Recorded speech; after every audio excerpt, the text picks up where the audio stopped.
And that's what's going to draw people to Christ.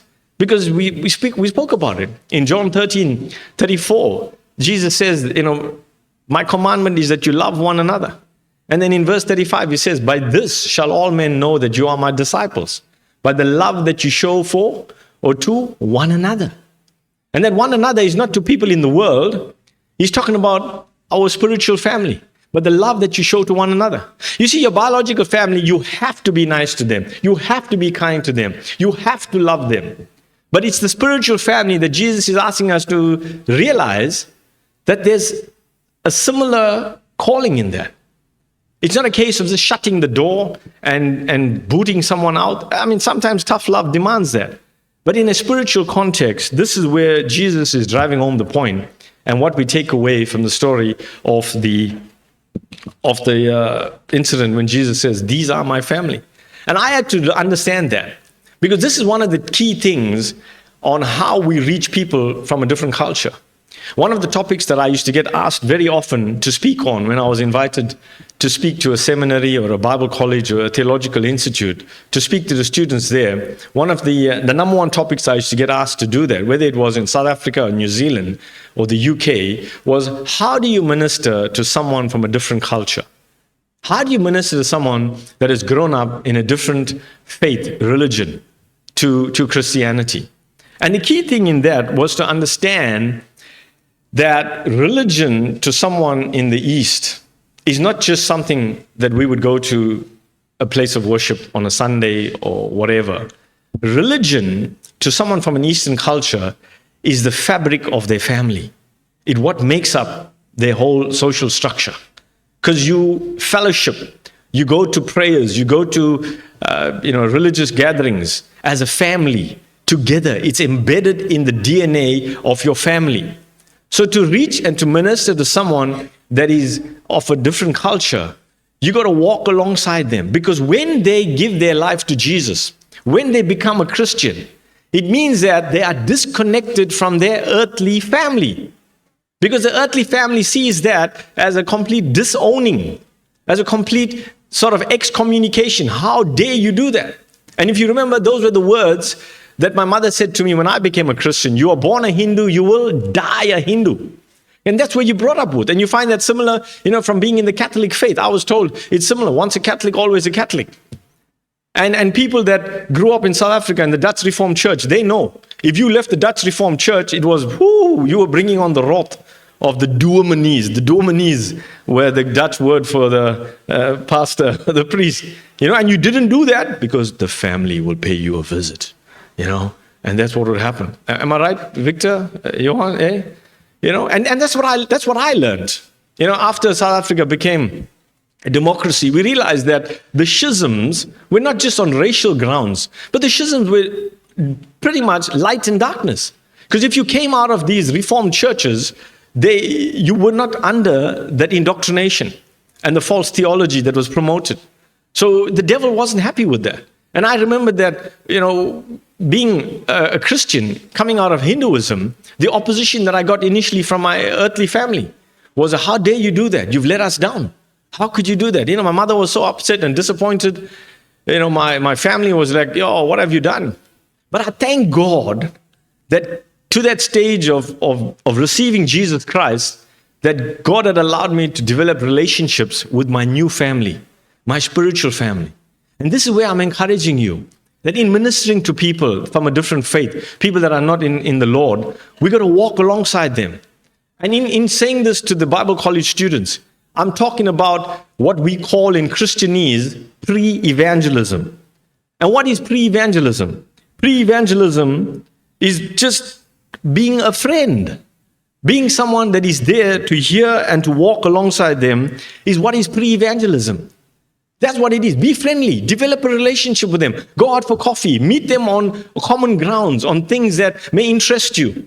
And this is where, when I pastored in Auckland, I had a church that was, literally the average age was 75. Jethro was the only one that was there. There was no kids' church. And I had to get to work with the congregation. And I said to the elders, I said, even if I have to learn to crochet, I don't mind, or to knit. Because that was where they had the arts and craft as an evangelistic option in the church. And I was there. And I couldn't crochet or to knit to save my life.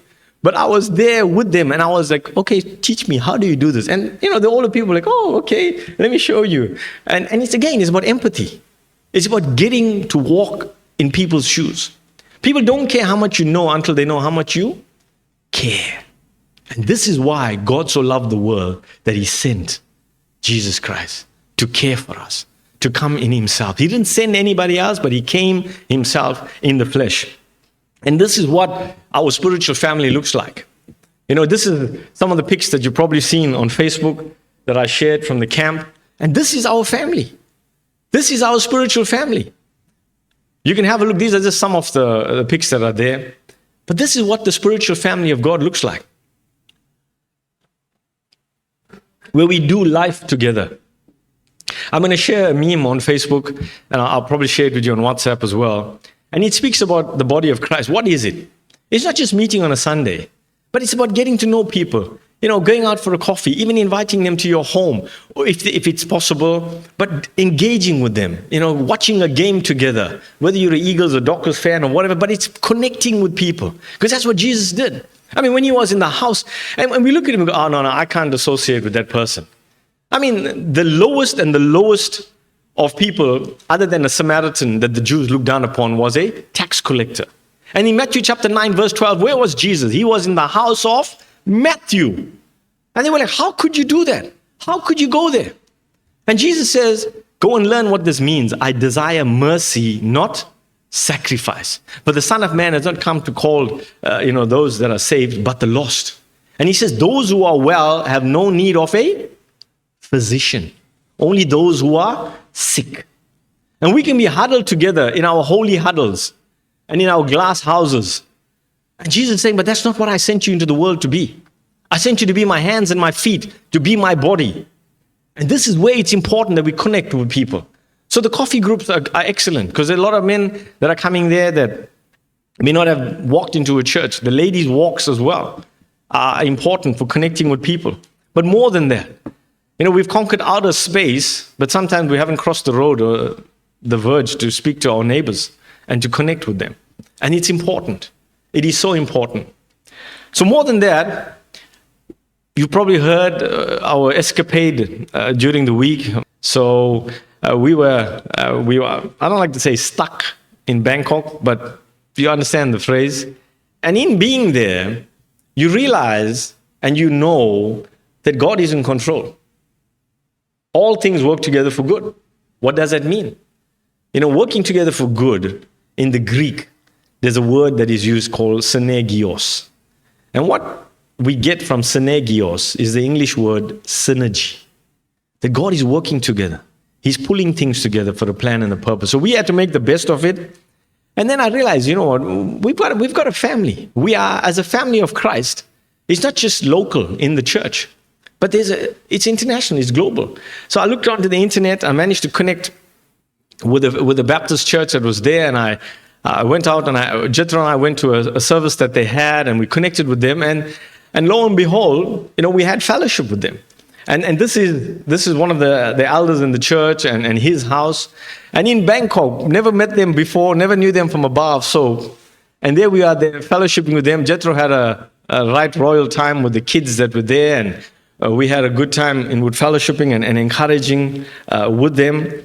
And this is important, again, that we know that being part of the body of Christ, being in the family of God, God has knitted us together, not just locally, but globally. That when we see and we hear of the need of our brothers and sisters in other places in the world. Lance has come back from the Philippines, and he shared some pictures with me and what they are going through there. You've heard from Pastor Charlie in India and others around the world and what they're going through.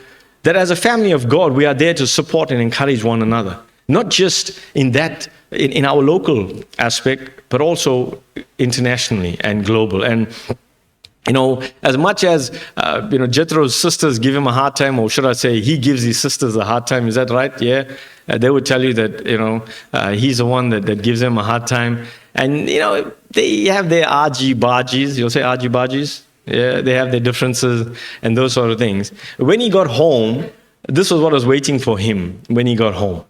And they knew that his favorite animal is an orca, a killer whale, and they had that there waiting for him. And I want to challenge you today, as I've come to the end of my message. In all our going abouts and our doings, firstly, with our biological family, are there connections that have breached? Are there relationships that have been broken? Are there places that need healing? And I want you to pray about it. And I want you to know that you're an ambassador of Jesus Christ. The worldly saying is charity begins at home. And I know sometimes it's hard. Like I said, I've been through that personally. But it's important that God has called us to be reconcilers. And that's where that verse comes from. 2 Corinthians chapter 5, verse 20, to be an ambassador. It's a chapter on reconciliation. So as a family, are we reconciled? We looked at Romans 12:18. As much as in your power, live at peace with all men. If you offer the olive branch and they don't accept it, it's on them. But if you haven't got to that stage of reaching out with the olive branch, I want to encourage you to do that. In a spiritual context, in our spiritual family of God. It's so important for restoration. It's so important to understand. And for me, as coming in as an interim, I've done this in other churches, is when I come in there, one of the first things God asked me to do is to look out and to restore relationships that were, ended up, as we say, going to custard or pear-shaped. Oh, I'm getting hungry now. But you understand what I'm saying. It's important to restore. It's because that's who we are. We lose our testimony if we're not able to go out and restore. And that's one of the first things that I have done, is to go and restore, whether it was somebody that walked away from the church because of this and that, or a pastor or a previous elder or whatever it is. God has called us to be the reconcilers. And I want to encourage you today. We've taken communion. We've gone through what's happening in our congregation with members that are not well, members that are in strife. And we want to be those poles. We want to be those encouragers. So I want to pray for you now, and I want to send you off. There's a nice sign that I have seen that when we leave the church, you are now entering the mission field.